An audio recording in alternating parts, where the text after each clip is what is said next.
Every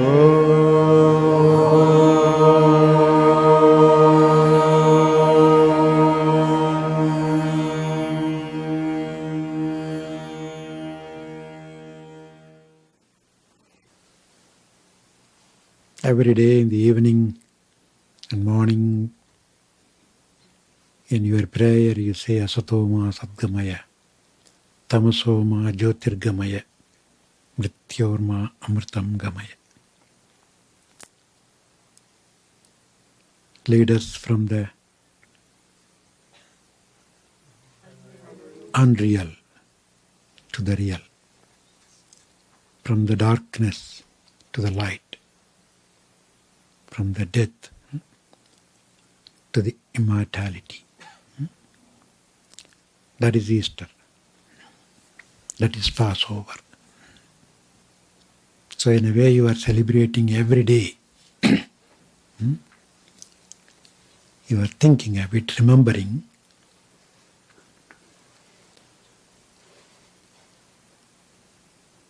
That should happen in our life. All these holy days are not just for the celebration only.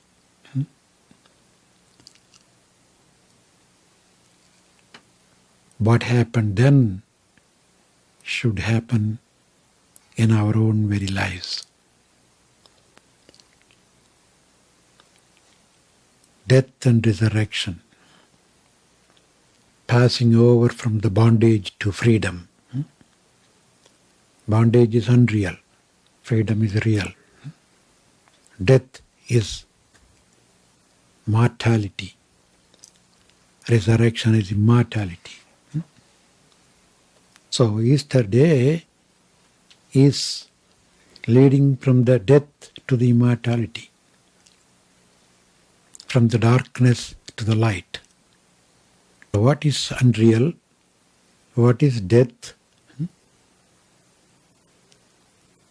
Or what is darkness? They are all more or less one and the same.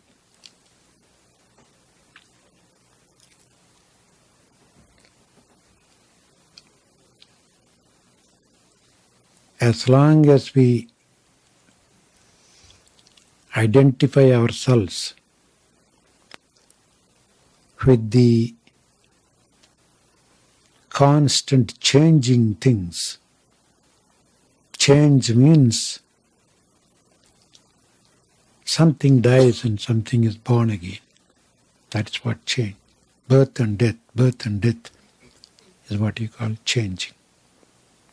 One to the other. And it happens in our life constantly. Material things change constantly. They don't stay permanently. Body changes constantly. Mind changes constantly. That means there is every fraction of a second you see the birth and death, birth and death, birth and death. Identifying ourselves as that changing elements is death. Identifying ourselves as the ever-changing elements is what you call ignorance, darkness. That's what you call unreal. From that, you have to transcend those limitations and recognize the truth, the really real thing.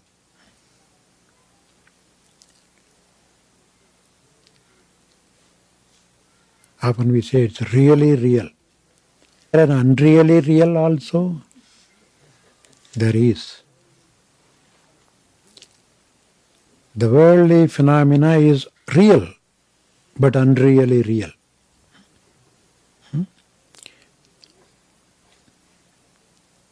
The body is real, but still unreally real, because it's not the same body that sat a few minutes back here. At least a little bit of that body is dead. And a few new molecules or cells are born. So ever changing. Every fraction of a second, the body changes. We are not the same as we came to sit here. We are a few minutes older now. The body is getting older and older and older. The time is passing. Time is unreal. Material things are unreal. Elements are unreal. Unreal means they are not same always. They keep on changing. They are real and unreal.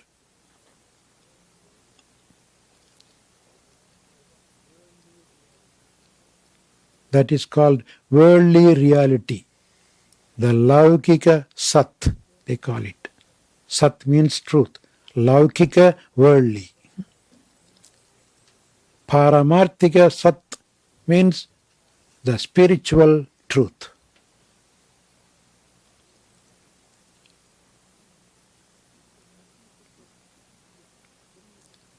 So what is it that is permanent then? Unchanging. The essence that gives room for all these changes is always there. That is the reality. There is a reality in the midst of unreal things. It's not something other than that, something different. Not that you ignore the reality, unreal things, and then go somewhere for the reality. Even though we seem to be saying Passover from bondage to freedom. If here is bondage and if you go there, it doesn't mean that there is a free land. It's not going somewhere you become free.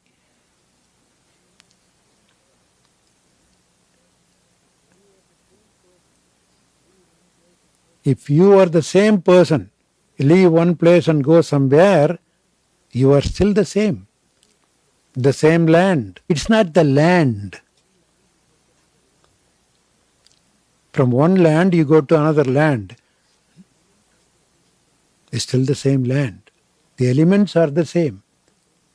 You breathe the same air, you get the same sun, the same water, the same rain. The elements are the same. So it's not in the place. Promised land is not in the material thing outside.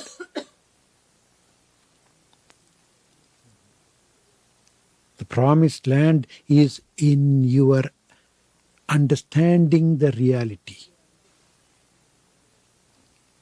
From one place to you move another place. It's still part of the world, part of the changing phenomena. So the real freedom from the bondage is to free yourself from the wrong identification that you are the ever-changing body, mind. Instead, you are that never-changing essence, never-changing spirit. From one, your spiritual body is still in the physical body. But because it was in the physical body, the people who were seeing Jesus, their perception got stopped with the physical body only. They couldn't go beyond and see the spiritual person. It's almost like, say, I'm wearing a dress. your perception stops at the dress only. You couldn't go beyond that. So the physical body was a sort of cloak. He was inside, and everybody saw Jesus as a human being, as a physical being, and that was all they could see. They couldn't see the spirit behind. But once the physical body is gone, then those who had the capacity were able to see the spiritual body. It is the spiritual body that was able to go anywhere and everywhere, moving freely, which normal physical body could not have done.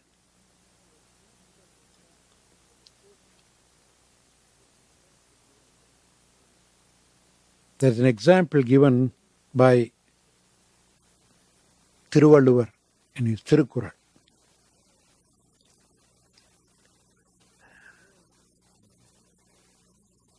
He says, the spirit that leaves the body is very similar to the bird that left the shell. It was in the egg. It broke the egg. And then the bird flew away. What was left over here? The shell. The egg shell.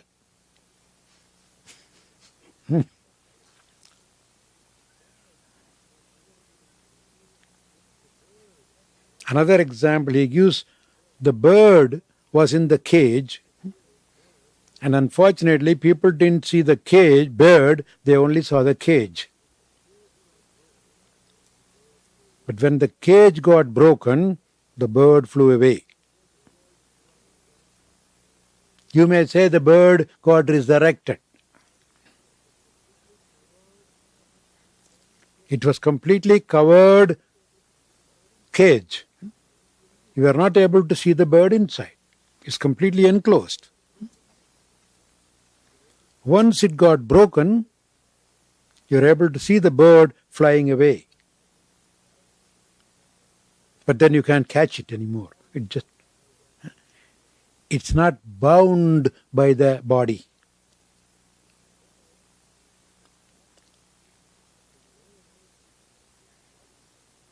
In a way, this body is nothing but a prison then. You have been imprisoned in this physical body,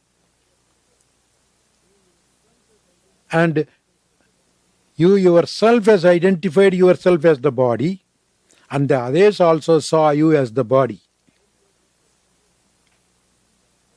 Both were mistaken. They saw you as a physical being. You yourself thought that you are a physical being. Once the body broke,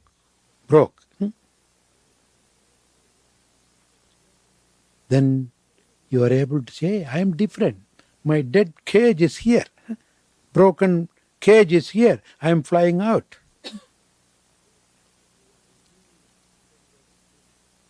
You were released from the prison.